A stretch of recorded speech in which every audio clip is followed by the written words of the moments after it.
მოგესალმებით, ჩვენი დღევანდელი ეპიზოდის თემა არის უროლოგიური დაავადებები. საკმაოდ მრავალფეროვან პათოლოგიებს მოიცავს ეს დაავადებები.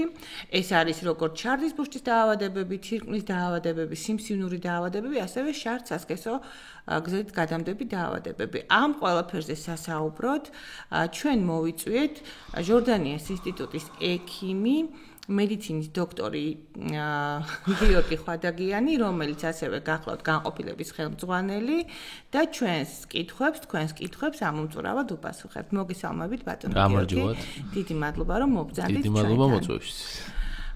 პირველ რიგში მინდა გკითხოთ ესეთი რაღაც, ძალიან ფართი დარგია უროლოგია, ძალიან ბევრ ორგანოს და ბევრ პათოლოგიას მოიცავს, როგორც ქალბატონებში, ასევე მამაკაცებში.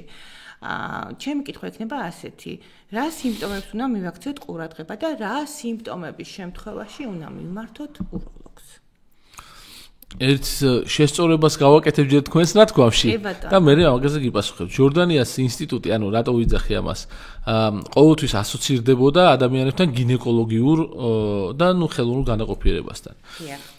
ინსტიტუტი აღარ არის, გახდა ჟორდანიას კლინიკა, მრავალპროფილური და ამიტომ არის უროლოგია. კი ბატონო. რაც შეეხება სიმპტომებს. სიმპტომები ყველაზე ხშირად რატომაც მოგვართავენ პაციენტები არის ხშირი შარდვა, წვა მოშარდვის დროს, ტკივილი მოშარდვის დროს, შარდის შეუკავებლობა და სისხლიანი შარდი. ეს არის ყველაზე ხშირი მომართვიანობა, რის გამოც არის. არამოშარდვასთან დაკავშირებული, როგორც წესი არის ხოლმე ტკივილი, ეგრეთ წოდებული თირკმლის ჭვალი, რომელიც ყველა ფილმში თუ სერიალში არის ხოლმე გაშარჟებული, ისეთი ძლიერი ტკივილი აქვს. გასაგებია, ეხლა ეს სიმპტომები რაც ჩვენ ჩამოთვალეთ, შარდის ბუშტის დაავადებებს, თუ მთლიანად შესაძლოა თირკმლის დაავადებებსაც ჰქონდეს ეს სიმპტომები. სიმპტომები აქვს როგორც შარდის ბუშტის დაავადებას. ყველა დაავადებას შეიძლება ჰქონდეს? ნახეთ, ხშირი შარდვა აქვს შარდის ბუშტის, პროსტატის და ამას გეკითხები. შარდსაწვეთის კენჭსაც შეიძლება ჰქონდეს ხშირი შარდვა წვა. არის დანარჩენი ტკივილი, ანუ თირკმლის მიერი ჩივილი, როგორც წესი არის ტკივილი. შეიძლება იყოს ცხელება ინფექციის დროს, უბრალოდ მარტო ცხელებით რეალურად უროლოგთან არ მოდიან. ეს პირველი სიმპტომები, რაც ჩამოთვალეთ, უკვე გვაძლევს ეს განგაში საბაბი, რომ სასწრაფოდ მივმართოთ უროლოგს. კი ბატონო. და ზოგადად შარდის ბუშტის დაავადებები შეიძლება აღმავალი გზით გავრცელდეს სხვა ორგანოებზე, თირკმელზე თუნდაც. რეალურად არის ინფექციური დაავადებები. ინფექცია არის აღმავალი, როგორც წესი უმეტესობა პიელონეფრიტებისა, ანუ თირკმლის ანთებისა არის შარდის ბუშტიდან აღმავალი. იშვიათად ხდება ხოლმე, მაგრამ იშვიათად არის რომ სისხლიდან იყოს ინფექცია თირკმელში. როგორც წესი არის ხოლმე შარდის ბუშტიდან აღმავალი. აღმავალი ინფექციით გავრცელდება და პიელონეფრიტი შეიძლება ჩამოყალიბდეს. რამდენად რთული დაავადებაა? თუ მხოლოდ ინფექცია არის, არ არის რთული, როგორც წესი ანტიბიოტიკით მარტივად გვარდება. და სიმპტომატიკა რთულია თვითონ. როგორც თქვით, ხშირი შარდვა, რომელსაც შემდგომ უკვე ემატება ცხელება და შემდგომ ემატება ტკივილი წელისარეში.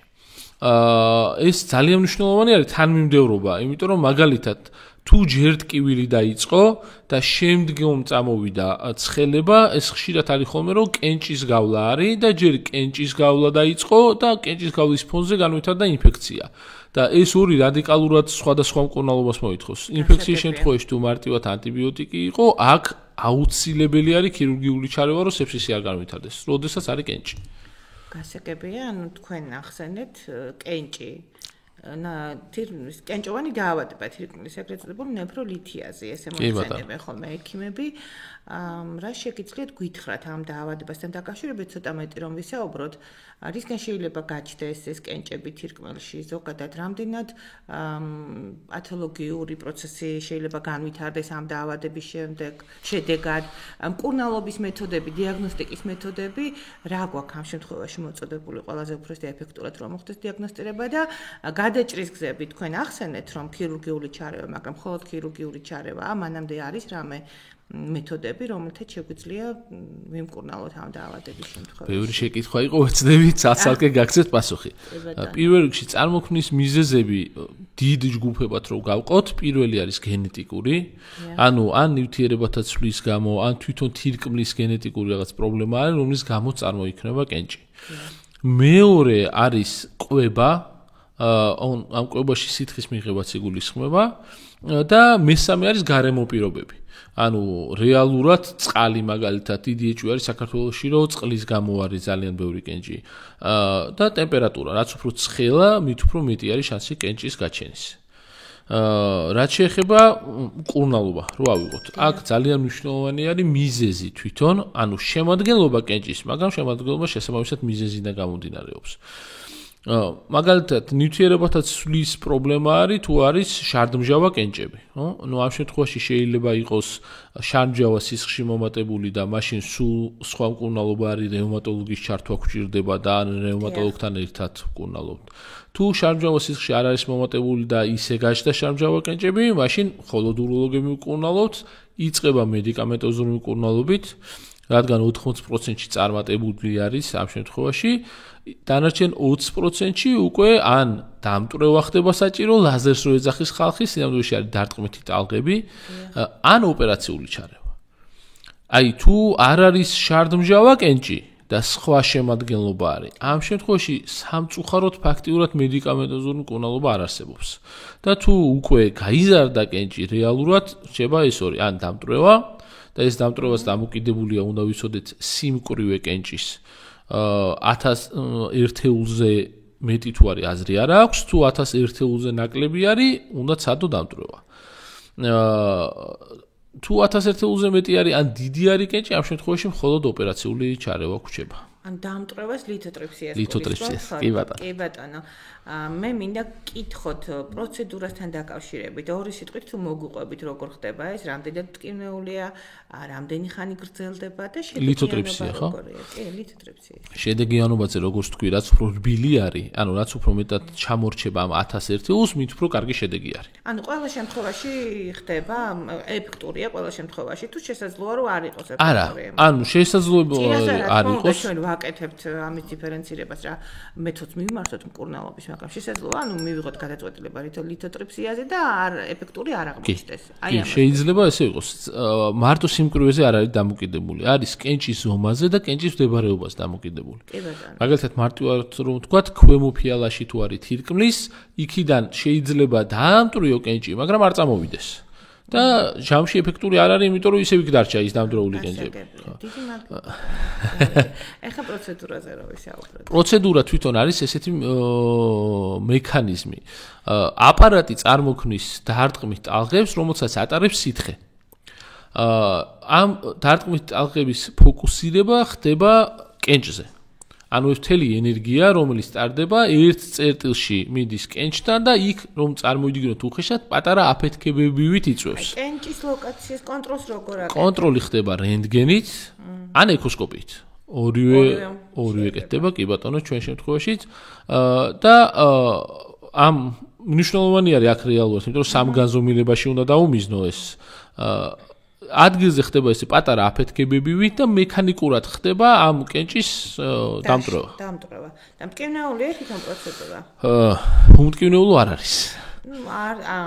როგორც წესი მომზადება, ეგეც ცოტა რთული საკითხი არის. ნახეთ, ადგილობრივი საქართველოში ხო 99% კეთდება გამაყუჩებლით, არა ანესთეზიით, არამედ წინასწარ მომზადებით გამაყუჩებლით. თუმცა არის ბევრი სტატია, რომელიც გვაჩვენებს, რომ შედეგი უმჯობესდება თუ ანესთეზიით არის, იმიტომ რომ პაციენტს რო არ ტკივა, არ მოძრაობს. არ იწევა ამ ტალღისგან შორს, რო არ ეტკივას. ასე ვთქვათ, სედაცია, ხო, რომ პაციენტი მშვიდად იწვეს, რომ არ გაიწიოს.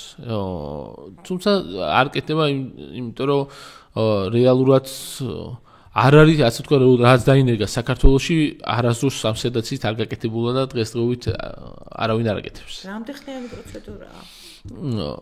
საშუალოდ 40 წუთი არის. ამ ტალღების რაოდენობას ექიმი განსაზღვრავს თუ არის მოწოდებული რამე გარკვეული? მოწოდებული არის, პროტოკოლები არის გაიდლაინში არ წერია, ანუ აქ ხარისხის მტკიცებულება არ არის, მაგრამ არის პროტოკოლები კენჭის სიმკვრივის და ზომის მიხედვით.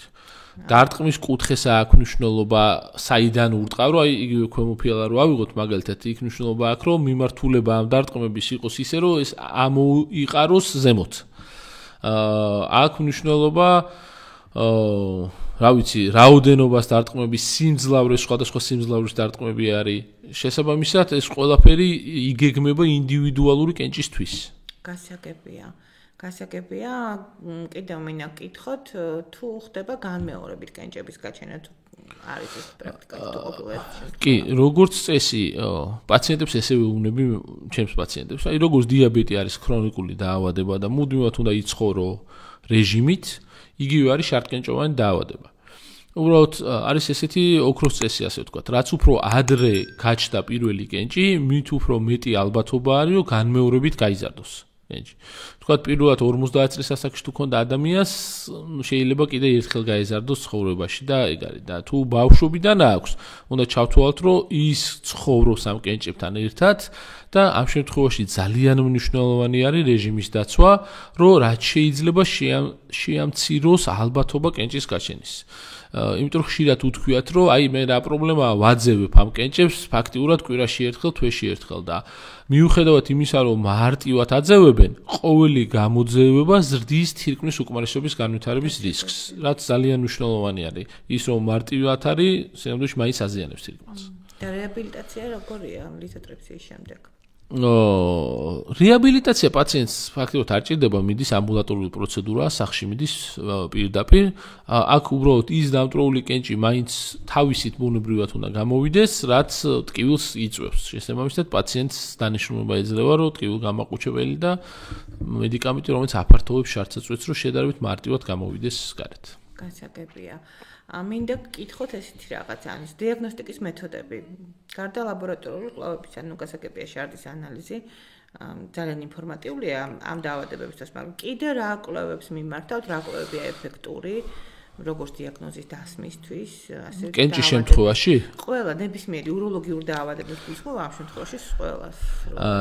უროლოგიური დაავადებები რეალურად ბევრად უფრო წინ წამოვიდა ეკოსკოპიის განვითარების შემდგომ. რადგან ეს არის გამოკვლევა, რომელიც დასხივებას არ იწვევს, ძალიან მარტივი არის, თითქმის ყველგან დგას აპარატი ეკოსკოპიის. სპეციალისტებიც ყავს საკმაოდ. სპეციალისტებიც ყავს. კარგი, მარტო ჩვენთან არა, ზოგადად სოფლიოში ამის მერე ძალიან განვითარდა უროლოგია, იმიტომ რომ შედარებით პატარა ზომის სიმსივნეები, პატარა კენჭები, მოშარდვის პრობლემებით მარტო პაციენტზე აღარ გავხდით დამოკიდებული, რეალურად ვაფასებთ პროსტატა რამხელა არის, რამდენი რჩება მოშარდა, ეკოსკოპი არის უროლოგისთვის ყოველდღიურობა.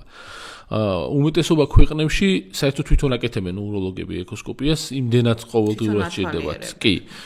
ჩვენთან ესე არ არის რადიოლოგიაში არის მაინც. თუმცა მაგალითად ოპერაციის დროს ფაქტიურად ბევრ ოპერაციაზე ვიყენებთ ეკოსკოპიას. კი, ფუნქცია თირკმლის კეთდება, ეკოსკოპიის კონტროლით, კენჭების სად არის, ბევრ რაღაცაში ვიყენებთ.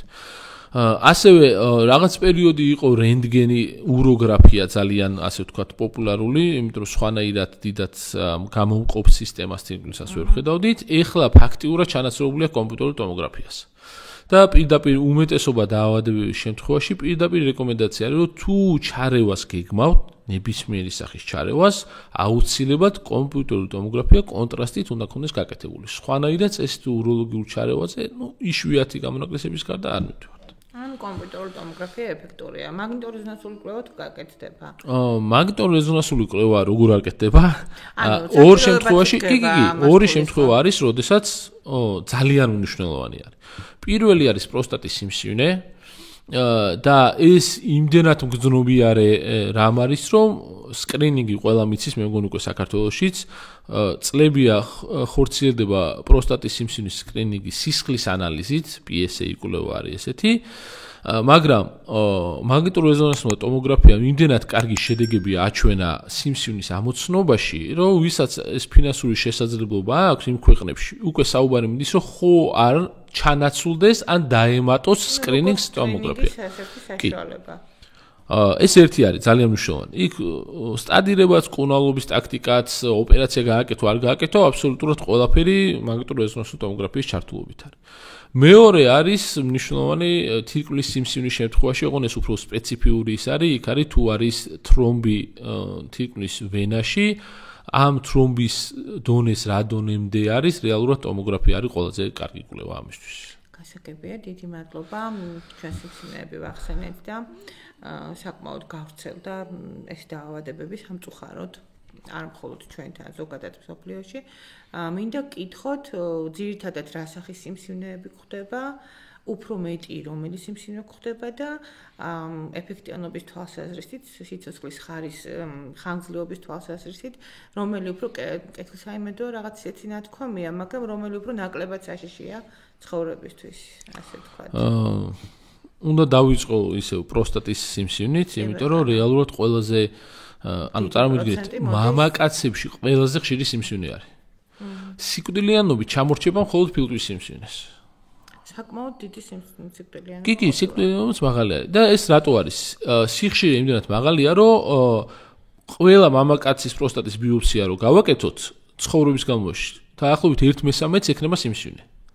უბრალოდ არ ხდება გამოხატვა ამ სიმსივნის. ანუ რეალურად ძალიან ხშირ შემთხვევაში იქ სიმსივნე არის, მაგრამ არ იზრდება და არ მანიფესტირებს. ანუ პაციენტმა საერთოდ არ იცის ამის შესახებ. ამიტომ არის ცდილობა ამ სკრინინგის, რომ სანამ რამე ჩივილი გამოჩნდება, კი, ეს რომ მოხდეს მკურნალობა. სხვა სიმსივნეებს რაც შეეხება ну ძალიან მნიშვნელოვანი არის სკრინინგს რო გავაგრძელოთ სკრინინგი სათესლე ჯირკვლის სიმსივნეები შედარებით იშვიათი სიმსივნე არის მაგრამ ახალგაზრდა მამაკაცებში არის და ძალიან სახელმწიფო პროგრამაც არ არის ამ შემთხვევაში სკრინინგული არა სკრინინგი ამის სკრინინგი არის მნიშვნელოვანი რამ პაციენტმა სქესობრივი მომწიფება როგორც კი დაიწყება ტესტოსტერონი როგორც კი წამოუვათ წვერი როგორც კი ამოვა პატარაზე უნდა დაიწყოს მინიმუმ თვეში ერთხელ სათესლე ჯირკვლების გასინჯვა თავისით, ხელით. როგორც კი ნახავს რაიმე მცირე ზომის წარმოვნა აქვს სიმკვრივეს მტკივნეულობას, მაშინ უნდა წავიდეს უროლოგთან. იმიტომ რომ საკმაოდ კარგი პროგნოზის სიმსივნე არის, განსაკუთრებით თუ დროულად მიმართეთ უროლოგს. შეიძლება მხოლოდ ჩარევით დამთავრდეს ოპერაციით და საერთოდ არაფერი არ დაჭირდეს. თან არის შესაძლებლობა რომ ნახოთ, ანუ არც ექიმთან მისვლას კი არ არის საჭირო ამ სკრინინგისთვის. შესაბამისად, ეს წესით უნდა ვასწავლოთ ჩვენ ყველა მშობელს, ვისაც ყავს ბიჭი, რომ ასწავლონ გასინჯვა მინიმუმ თვეში ერთხელ. რაც შეეხება სიხშირით, რომ წავყვეთ დანარჩენ სიმსივნეებს, საკმაოდ ხშირი არის საქართველოში შარდის ბუშტის სიმსივნეები. უფრო მეტი არის მამაკაცებში, მაგრამ ქალებშიც საკმაოდ ხშირი არის. ეს არის ის დაავადება, რაც ხდის საწყისში რომ ვიკითხეთ ჩივილები, სისხლიანი შარდი არის ერთ-ერთი ყველაზე მნიშვნელოვანი ჩივილი უროლოგიაში. და რატომ არის? ესეთი ის არის წესი თუ კანონი უფრო ალბათ. სისხლიანი შარდი როდესაც არის, სანამ არ გამორიცხავ ონკოლოგიას, არ აჩერებ კვლევებს. და ეს ონკოლოგია არის 99%-ში შარდის ბუშტის სიმსივნის გამორიცხვა. საქართველოს სიხშირეს რაც შეეხება ზოგადად ეტიოლოგიაში ან გამოწვევ მიზეზებში არის ესე რომ 50% შარდის ბუშტის სიმსივნის არის სიგარეტით გამოწვეული. რაც ყველას უკვირს რა კავშირში არისო, მაგრამ რეალურად ეს მიღებული ტოქსინები, ასე ვთქვათ, თირკმლებით გამოიყოფა და შარდის ბუშტში არის მოშარდვამდე. ანუ იქ არის გაჩერებული, რაც იწვევს ამ შარდის ბუშტის სიმსივნეს. ალკოჰოლი შარდის ბუშტისას არ იწვევს. ალკოჰოლი სხვა არაუროლოგიური ონკოლოგიის ძირითადი მიზეზი არის ხოლმე. და თირკმლის სიმსივნეებს შეეხება? თირკმლის სიმსივნეები ყველაზე რთულად არის ამ შემთხვევაში.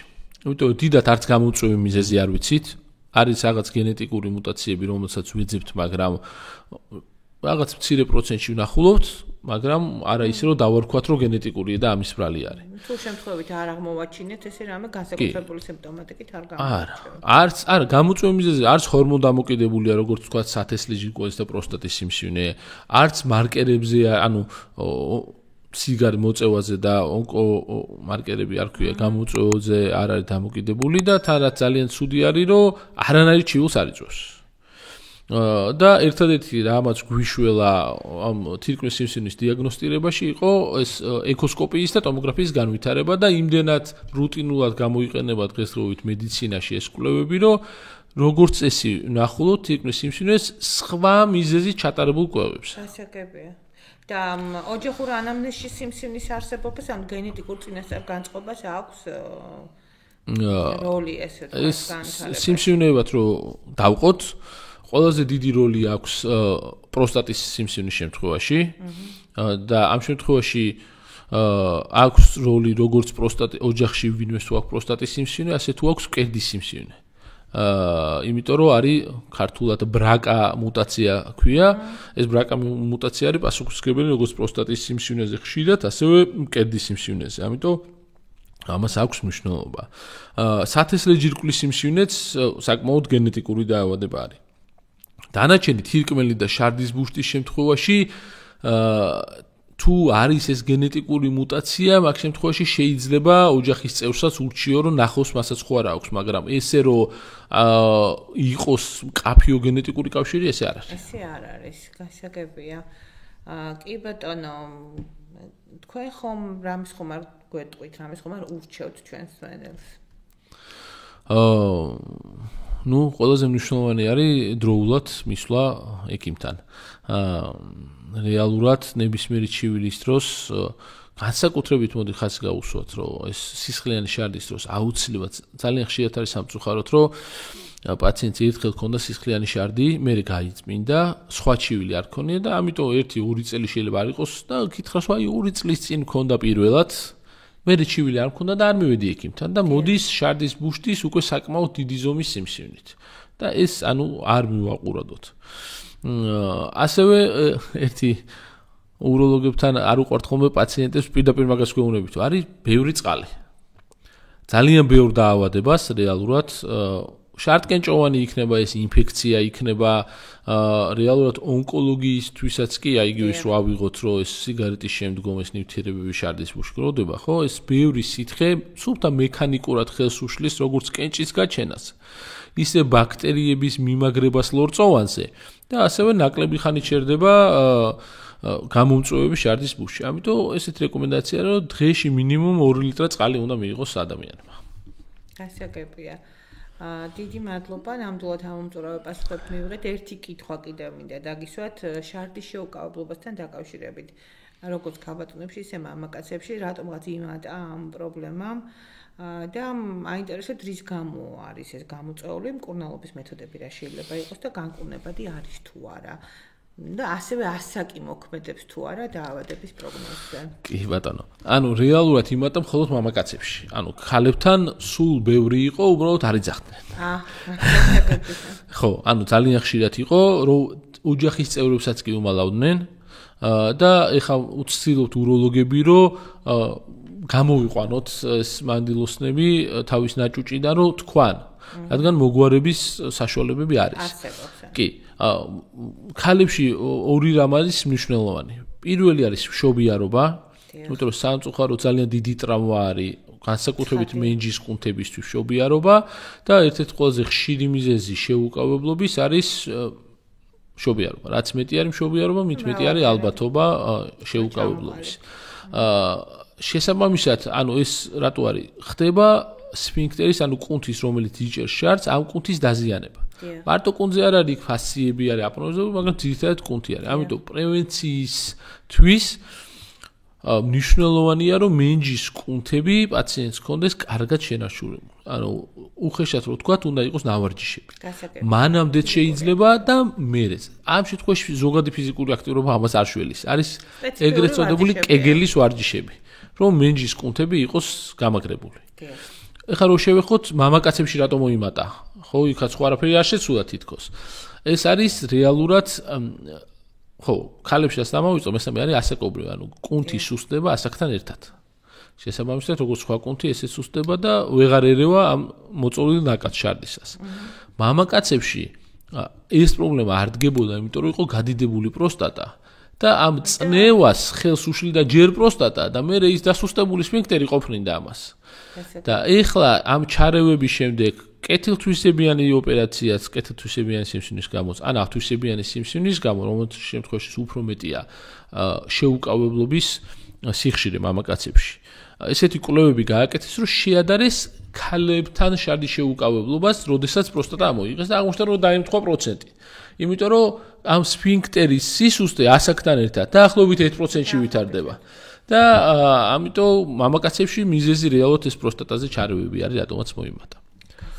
მკურნალობას რაც შეეხება, ბევრი გამომივიდა ლაპარაკი, მაგრამ მაინც მკურნალობას, ანუ როგორც თქვით, ერთი კეგელის ვარჯიში არის პროფილაქტიკას და შემდგომ შედარებით დაბალი ხარისხის შეუკავებლობა თუ არის ყოფნის ვარჯიში, ასევე არის მედიკამენტები, ესეც არის თუ არ არის ესეთი მაღალი ხარისხის შეუკავებლობა, თუ უკვე არის ძლიერი შეუკავებლობა, ამ შემთხვევაში ოპერაცია არის, სხვა გამოსავალი არ არის.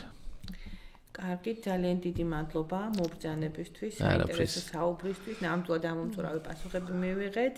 თქვენ თუ რამე კითხვები გექნებათ ბატონ გიორგის ან ველოდებით კითხვებს კომენტარებში და აქვე მინდა დაგიანონსოთ, რომ ჩვენი შემდგომი თემა იქნება გინეკოლოგიური პათოლოგიები, ასე რომ თქვენს კითხვებს ასევე ველით კომენტარებში. მადლობა რომ გვიყურეთ, კარგად ბრძანდებოდეთ. მადლობა კიდევ ერთხელ მოწვევს. მადლობა.